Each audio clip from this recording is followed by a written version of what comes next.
Hi, my name is Kristen Chrisman, and I'll be reading the second part of a 7-part essay that I wrote, and it's all countercurrents.org has kindly been publishing this, and they're going to publish all 7 parts of the essay. So if you'd like to see the sources, they're all in the endnotes, which are on countercurrents.org. So the name of this essay is Paradigm for Peace Applied to Russia, Ukraine, and the U.S. Proposal for a Peaceful Pathway Forward. And part 2, we are beginning to look at the roots of violence, and I've divided them into 7 categories. This is all based upon a model that I wrote right after 9/11 called Paradigm for Peace. And the first part of the model is looking at the roots of violence, the defensive and the aggressive roots of violence on all sides of conflict. So this part, the first category, is called Life and Safety. So in this video I'll be reading Part 2A because there's so many fears for life and safety that it's a very long section. And Part 2B I'll read it in the next video. In the Paradigm for Peace model, the roots of violence are divided into 7 categories. While a few of the categories aren't as easily divided into defensive and aggressive motivations, for the most part we examine how each party to the conflict may be defensively motivated or aggressively motivated to inflict violence with regard to each category. For example, with regard to the category wealth, land, and possessions, a person using violence to protect his home from attack has a defensive motivation to use violence. A person using violence to attack another person's home to seize that other person's wealth and belongings has an aggressive motivation to use violence. Matters can get complicated, and it can sometimes be quite difficult to distinguish between defensive and aggressive. Sometimes the motivations are mixed within a single person, or appear defensive or aggressive simply depending upon one's perspective. However, without getting all harried about trying to figure out who exactly is motivated by what, it's hugely helpful to be generally aware of these 2 categories of violence and to think in these terms so that we never rule out the possibility of legitimate motives in the so-called bad guys and illegitimate motives in the so-called good guys. Most importantly, it's crucial to have policy solutions that address both defensive and aggressive roots of violence. After all, if U.S. foreign policymakers' policies are always based on the assumption that terrorists, Iranians, North Koreans, left-wing Latinos, and Russians are aggressive and malicious, then U.S. policymakers will never implement policies that help address the very real and legitimate defensive roots of violence in the so-called enemies.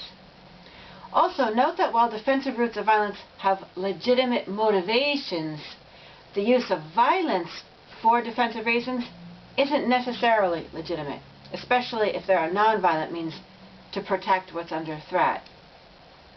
In the condensed analysis below, I tend to spend more time writing about the defensive roots of Russian violence and the aggressive roots of U.S. violence, rather than the aggressive roots of Russian violence and the defensive roots of U.S. violence. This imbalance is largely due to the fact that I'm much more aware of these particular roots of violence for these nations. I'm not deliberately hiding anything to create this imbalance, but I'm sharing what I know. This angle also helps place a counterweight to the dominant narrative in the U.S. media that Russia is aggressive and the U.S. and the Ukrainian governments are defensive. However, please understand that in a full analysis with cooperative dialogue, equal attention should be paid to all sides' defensive fears and all sides' aggressive motivations. In this essay, we'll look at the first of 7 categories, life and safety. Life and safety. If we were creating a quick chart of the roots of violence, we'd list down the left side of the chart the 7 categories. Across the top, we'd write in the names of the players in the external and internal conflict. The external conflict being the conflict involving the U.S. and Russia and NATO and others, the internal conflict being the conflict within Ukraine. How do people feel that the lives and safety of those they care about are under threat? For example, let's start with Russia. We'd list under Russia's and President Vladimir Putin's fears for life several items. Nato has expanded straight across Europe into Slavic lands and former Soviet republics. This is obviously a severe threat to Russia's survival. After all, NATO was formed precisely to combat the USSR, and now NATO is in Poland, Romania, Estonia, Latvia, and Lithuania. It's as if the American Southwest seceded, allied with Mexico, and deployed missiles in Texas aimed at Washington, D.C.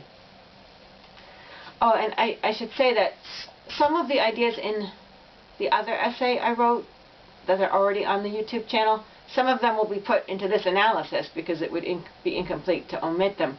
But this analysis has more additional information and it's organized differently. And then I didn't take all the information from the other essays either, but sometimes there's a little bit of overlap, and I hope you don't mind. While those who support NATO may think of NATO's expansion as enhancing U.S. and European security, they fail to recognize the psychological ramifications of NATO on potential enemies. Its existence, topped by its expansion, could easily cause physical insecurity by creating an ever-present threat to Russia. Emotional insecurity can lead to hostility, thus augmenting physical insecurity. And in fact, that's what's happened with the Russian invasion of Ukraine. This failure to sympathize with an enemy's perspective, to be able to imagine an enemy's feelings of being threatened, to respect the need for another's emotional and psychological security, is the Achilles heel of U.S. foreign policymakers, who perpetually only think of how to control and dominate enemies. It's the Achilles heel because by provoking rather than alleviating tension in the so-called enemy, U.S. foreign policymakers actually weaken U.S. security, weaken respect and genuine friendship for the U.S., and weaken the international foundations of democracy, caring equally for all. The resulting policies are also extremely costly and deadly. This is why in cooperative dialogue, or right now in this essay, it's important for us to practice really sinking into Russia's shoes and pretending we're the leader of Russia, feeling these threats, and determined to protect our people.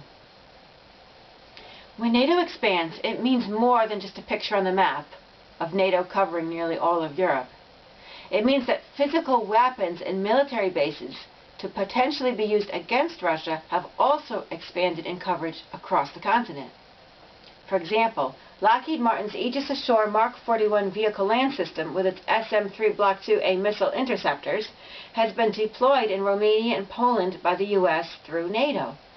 This system is capable of intercepting and destroying an intercontinental ballistic missile, ICBM, thereby theoretically rendering ineffective Russia's missiles and the strategy of mutual deterrence. If Russia can no longer feel safe, it will feel the need to develop more weapons and new strategies.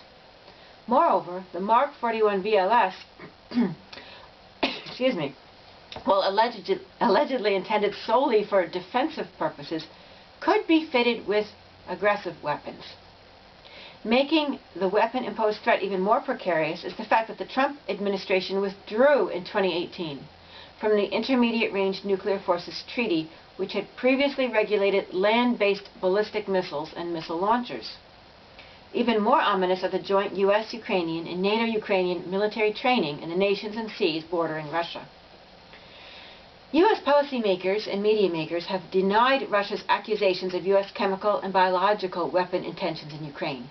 But with U.S. policymakers and media makers so untruthful about so many things, even the representation of Putin's essay, and with a terrible documented record throughout the decades of U.S. presidential administrations lying to the American people in Congress, we would be foolish simply to believe these denials on faith alone.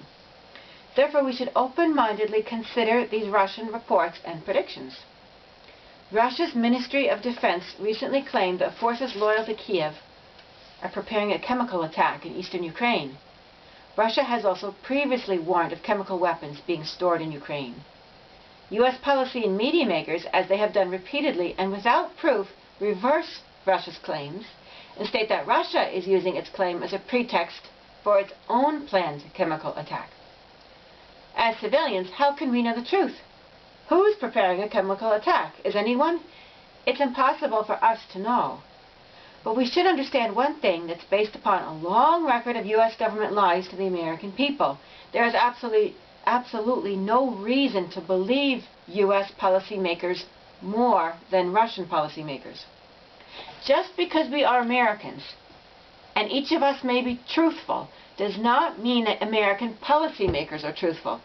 Our individual identities as Americans are not melded with the identities of U.S. policymakers. They are strangers to us, and we do not know them at heart. Russia has also released documents that allegedly prove that Biden's son, Hunter Biden, has played a significant role in providing and seeking funding for a military biological program, particularly with the labs of Black & Veatch and Metabiota in Ukraine. According to Russia's Defense Minister Igor Kirillov, the Pentagon issued contracts with a number of labs, including Black & Veatch, Metabiota, and CH2M Hill, for this military biological program.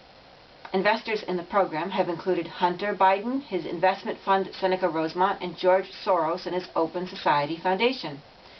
Documents have reportedly revealed Hunter Biden's close connections with both the labs and with the Pentagon's Defense Threat Reduction Agency, the part of the Department of Defense engaged in the biological weapons program. In the past, the Russian Defense Ministry has repeatedly drawn attention to the Pentagon's military biological programs in former Soviet republics, including Ukraine. During its invasion, Russia found more than 30 biological laboratories in Ukraine, some of which may be for military purposes. In fact, Russia reports that it has found traces of a biological weapons program in the labs, which Ukraine reportedly was desperately trying to hide. Again, although U.S. policymakers deny such an operation, they obviously would never admit it if it were true. And in the current climate in which U.S. policymakers automatically dismiss every single one of Russia's fears as absurd, even the obviously valid ones, we cannot gauge the validity of Russia's fears based upon U.S. denials of their legitimacy. In fact, a reading of Rebuilding America's Defenses in the year 2000 by Project for a New American Century is enough to be jolted into awareness of the ardent enthusiasm the neoconservative writers feel for conquering several other nations, for enhancing and preserving U.S. hegemony, and for developing weapons, including pocket-sized robots to be let loose in enemy territory, skin-patch pharmaceuticals to negate fear in U.S. troops, and biological weapons to target specific genotypes. A recipe, perhaps, for genocide. You can read about this right in that document from the year 2000. PNAC is defunct, but one of its co-founders, William Crystal, is an advisor to the Alliance for Securing Democracy, a neoconservative liberal hawk mix of individuals that has the singular mission of thwarting, weakening, and basically destroying Putin. PNAC's other co-founder, Robert Kagan, is the husband of Biden's Undersecretary of State, Victoria Nuland, infamous for the leaked tapes at the time of the 2014 Ukrainian coup. She is also the former CEO of the similarly sounding Center for a New American Security. To deny that U.S. policymakers have the intention to develop biological weapons seems unwise. In the column of our chart under Russian fears, we might also include the U.S.-built Ukrainian naval base on the Black Sea, particularly because of the U.S. ties. We could include Russian and German news reports of the presence in 2015 of U.S. private military contractors connected with Academy in Ukraine, training far-right-wing Ukrainian extremists. We also might investigate whether there were further results from meetings between Ukraine's President Zelensky and Eric Prince, former head of the infamous Blackwater, regarding the development of a private military contract in Ukraine. Instead of dismissing these fears as phony, as U.S. policymakers and media makers perpetually do, we'd recognize in cooperative dialogue and in nonviolent conflict resolution the validity of each of these fears. This is how kind, responsible people treat others with fears. They listen to the fears, whether rational or irrational, until they understand the other's feelings. Then they help them address these fears. Had the tables been turned with all of these military alliances, bases, weapons, and military drills transpiring along U.S. borders or in former U.S. territories or states, U.S. policymakers would have been quaking in their boots long before this. the Russians have shown remarkable restraint. The Russians also are not stupid, and unlike Uncle Sam, they're not prone to war. They're very unlikely to invade anywhere unless they're feeling severely threatened by realistic actual threats. They know full well from experience that any invasion attempt will be severely skewed by Western propaganda to make them look bad. With that in mind, it behooves us to seriously examine Russia's and Putin's fears, including the threats of chemical and biological weapons, for only something severely threatening must have drawn Russia out. If Russian fears seem rational, participants in the dialogue and nonviolent conflict resolution should try to create solutions to give Russians valid reasons to no longer fear. Americans can't simply say, "Trust us." They have to provide valid reasons not based merely upon trust. If Russian fears come across through discussion as more irrational, then participants should work together supportively to uncover the psychological reasons for these irrational fears. In dialogue, participants would discuss these fears and really try to step into Russia's shoes to understand why these factors are mortally threatening. Participants would ideally reverse roles or reverse the scenario and imagine a similar situation occurring to the U.S. in reverse, such as if Alaska seceded, allied with Russia, and deployed missile launchers aimed at Washington, D.C. The goal here is understanding and empathy, not control or intimidation of the other side, and certainly not dismissal of another's fears as absurd. That's just no way to treat somebody. For all those foreign policy makers who believe understanding and empathizing with others' fears, especially enemies' fears, is not appropriate to foreign policy, I suggest you find another line of work. In light of these Russian fears, consider that statement made by Defense Secretary Austin, who expressed his belief that the U.S. needs to weaken Russia, quote, to the degree that it can't do the kinds of things that it has done in invading Ukraine, end quote. Austin totally misses the point. Russia invaded because it felt militarily threatened, and it felt Ukrainians' lives in Donetsk and Lugansk were threatened. Russia invaded because it felt existentially threatened by expanding U.S. and NATO domination in Eastern Europe and Ukraine, and by threats to Ukrainian lives in Donetsk and Lugansk. Why make it feel even more threatened by insisting that Russia become militarily weaker? It doesn't make sense. U.S. policymakers persistently demonstrate zero capacity for understanding human dynamics. Their answer to those who resent U.S. domination is always more U.S. domination.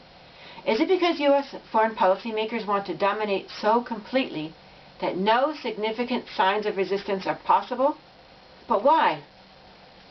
Is this some misguided attempt to seek pseudo-popularity by forcing itself upon those who don't want it? Are policymakers mistaking domination for being liked and accepted? Is this craze for domination in part the result of clumsy social skills magnified by 1 billion? What on earth is going on with these people in power? And why wasn't Austin's idea of weakening an improperly behaving nation to prevent future misbehavior suggested after the U.S. invasion of Iraq, or Afghanistan, or Panama, Grenada, Vietnam, and Korea, or after the first weapon shipment to the Contras in Nicaragua, after the very first U.S. extrajudicial drone attack, after the very first CIA coup? As far as I can see, the answer is that U.S. foreign policymakers do not support justice. They support themselves. To continue with our chart, we should include for Putin the fear of assassination, which he likely feels. After all, the CIA and its paid foreign agents are infamous for their assassinations, which they inflict with impunity, as described in several books and articles, including William Bloom's Killing Hope. The venomous anti-Putin U.S. propaganda, which falsely depicts him as both cruel and stupid, the economic sabotage against Russia by means of sanctions and shutting off Nord Stream 2, the cutting off of money to Russia, and even the collaboration with neo-Nazis, are all reminiscent of the CIA's propaganda and economic war against Chile's President Salvador Allende. With its lies and economic tactics, the CIA helped foment riots and also funded the fascist Patria y Libertad thugs to help with the 9/11 coup. This was 9/11, 1973, in which Allende was killed. Patria y Libertad also helped ensure a gory aftermath for tens of thousands of civilians of Chile. A coup in Russia is obviously hoped for by American leaders. The blatantly propagandistic program by infographics, Russia's Big Problem with Ukraine, even portrays with its paper cutout art a group of Russian troops leveling their weapons at a man intended to be Putin. We should also include for Putin's and Russia's fears some of the ideas Putin set forth in his February 2007 Munich speech, including Putin's disappointment that the US and NATO nations failed to ratify the newly adopted Conventional Armed Forces in Europe Treaty. The original treaty of 1987 between Russian President Gorbachev and US President Reagan was adapted in 1999 to reflect the expansion of NATO and the dissolution of the Warsaw Pact. However, only Russia, Ukraine, Belarus, and Kazakhstan signed the new treaty. It was an important treaty for Russia because NATO had expanded to include the nations of Estonia, Latvia, Lithuania, and Slovenia. But these nations were not parties to the original treaty. After years of hoping the other nations would sign, Russia pulled out of the treaty in December 2007. If the Baltic nations on the border of Russia were not required to observe the treaty, it didn't make sense for Russia to observe it either. Russia blamed the West for not signing. The US and NATO nations blamed Russia for not complying with certain terms. Either way, one would think that intelligent negotiators, talented in an integrative negotiation, could have worked something out. In the 2007 speech, Putin also expresses the dangers of weapon proliferation, nuclear arms, weapons in space, and the hyper-use of force by the US government. Putin offered Russia's cooperation in disarmament. But instead of reciprocation, his honorable speech was instead followed by a 15-year anti-Putin smear campaign and by the continuation of US policies of proliferating weapons, revitalizing its nuclear arsenal, preparing for weapons in space, and favoring the hyper-use of force by US troops and private military contractors. After really sinking into Russia's shoes to feel these fears, we'd step out of those shoes and then step into the shoes of Americans who mortally fear Russia. Now, I'll admit right here that I don't understand US fears. So in this essay, I won't be able to fairly represent those fears. However, in an actual cooperative dialogue, the idea is to ensure it includes people who can sincerely represent US fears, both as American civilians and as US policymakers from groups such as the Alliance for Securing Democracy. Just as we did with Russia and Putin, we'd all sink into these people's shoes and feel their fears, and sincerely try to see their logic as they do. As with Russian fears, there may not be agreement as to which fears are rational and which are irrational. However, participants will try to provide valid reasons for Americans not to mortally fear Russia. In other words, they'll come up with new ideas. With regard to the rational fears, let's try to come up with some solutions so that you have valid reason not to fear Russia. And they'd also work together to try to uncover psychological reasons for the irrational fears, including decades of propaganda and social dynamics within US culture. So we'd ask, during the decade or two, prior to the Russian invasion of Ukraine, and also since the invasion, have any Americans felt their lives and safety were threatened by Russia? If so, how exactly? Did Americans or other NATO members feel the need for NATO expansion in order to feel safe and sleep peacefully at night? Was there disagreement amongst NATO members? Ukraine and Russia had improved their relations in 2010 when Ukraine officially abandoned the goal of joining NATO. Was the abandonment of this goal threatening to Americans? Which ones and why? Did any Americans feel a sense of lethal danger and an urgent need to send weapons to the Ukrainian government to fight in its civil war? Do Americans feel their current fears are connected with the decades of anti-Soviet Cold War propaganda? Do they think of the USSR as malicious, belligerent, and untrustworthy then? And do they think of Russia as malicious, belligerent, and untrustworthy now? What fatal scenario do some American civilians or policymakers fear could result from Russia's actions? Whether fears are rational or irrational, we must spend time in dialogue learning about the nature and causes of these American fears. They won't go away just by dismissing them as absurd. And frankly, I also don't think they'll go away by merely continuing an arms race, sending weapons, and devising lethal strategies for use against Russia. While weapons are one component of security, they're not even half of what it takes to feel emotionally and psychologically secure and to actually be secure. That type of security requires not the transfer to nations far and wide of an American form of plutocratic pseudo-democracy pinned upon elections, capitalism, privatization, globalization, and U.S. dominance, but rather egalitarian justice, mutual understanding, and genuine friendship. It's not only foreigners who need these components to feel secure, it's Americans. This is probably why U.S. policymakers have been forever on this wild goose chase for security. They're feeding an insatiable need for security that is insatiable precisely because they're feeding it all the wrong food. They seek domination when what they need is friendship. They insist that others understand U.S. goals and serve U.S. interests, when what they really need is two-way mutual understanding and caring. That's what's going to give them their security. They're giving themselves junk food, when what they really need are all the root vegetables of a big bowl of borscht.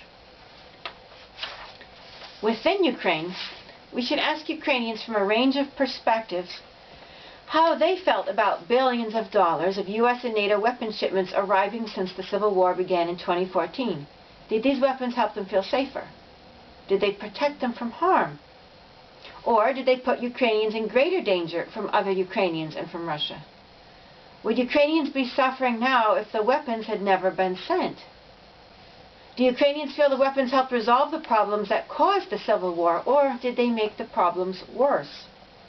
Did Ukrainian government members all agree that they wanted to receive U.S. and NATO weapons, or not? Were the weapons placed in responsible hands? What effect did U.S. and NATO weapons shipments have on the effectiveness and strength of any formal or grassroots non-violent conflict resolution initiatives that may have been unfolding, including the Minsk agreements? We should also ask whether Russian weapons were sent to Donetsk and Lugansk, as the West claims.